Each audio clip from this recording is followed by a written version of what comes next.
अगर हम किसी से पूछेंगे कि आपको मरने के बाद कहाँ जाना है, स्वर्ग या नर्क में, तो सभी ऐसा ही बोलेंगे कि मुझे तो स्वर्ग में ही जाना है। तो क्या स्वर्ग में सिर्फ वही लोग जाते हैं जिन्होंने अच्छे कर्म किए हैं? क्या नर्क में वही लोग जाते हैं जिन्होंने बुरे कर्म किए होते हैं? ज़्यादातर लोगों को यही लगता है कि जिसने अच्छे कर्म किए हैं वो स्वर्ग में जाते हैं और जिसने बुरे कर्म किए हैं वो नर्क में जाते हैं।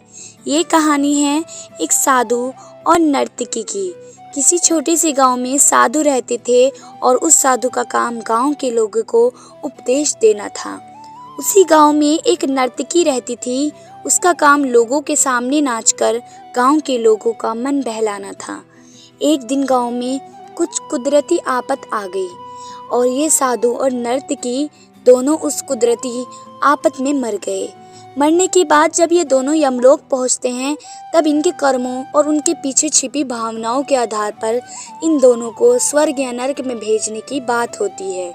साधु को खुद को स्वर्ग में ही आश्रय मिलेगा, इस बात का अंदाजा था। दूसरी तरफ नर्तकी के दिमाग में ऐसा कुछ भी नहीं था, उसे तो सिर्फ फैसले का इंतजार था। तभी घोषणा होती है कि नर्तकी को स्वर्ग दिया जाता है और साधु को नर्क। इस फैसले को सुनते ही साधु यमराज पर बहुत चिल्लाते हैं और उनसे क्रोधित होकर पूछते हैं कि ये कैसा न्याय है महाराज। मैंने अपनी सारी जिंदगी लोगों को उपदेश देने में बिता दी और मेरे नसीब में नर्क, जबकि ये नर्तकी जीवन भर लोगों को रिंझाने के लिए नाचती रही और उसे स्वर्ग दिया जा रहा है। ऐसा क्यों? मेरे साथ ये अन्याय क्यों? यमराज ने साधु को शांति से उत्तर देते हुए कहा कि ये नर्तकी अपना पेट भरने के लिए नाचती जरूर थी, किंतु उसके मन में यही भावना थी कि मैं अपनी कला को ईश्वर के चरणों में समर्पित कर रही हूँ। जबकि तुम लोगों को उपदेश देते हुए भी यही सोचते थे कि काश तुम्हें भी नर्तकी का नाच देखने को मिल जाए।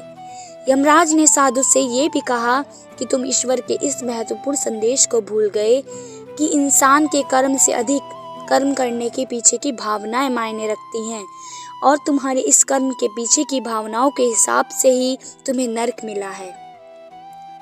इस कहानी से हमें ये सीख मिलती है कि हम चाहे कोई भी काम करें, पर हमारी उस काम करने के पीछे की नीयत साफ होनी चाहिए। अगर हमारी नीयत साफ नहीं होती है तो हमें दिखने में भले लगने वाले काम भी पुण्य की जगह पर पाप का ही भागी बना देते हैं।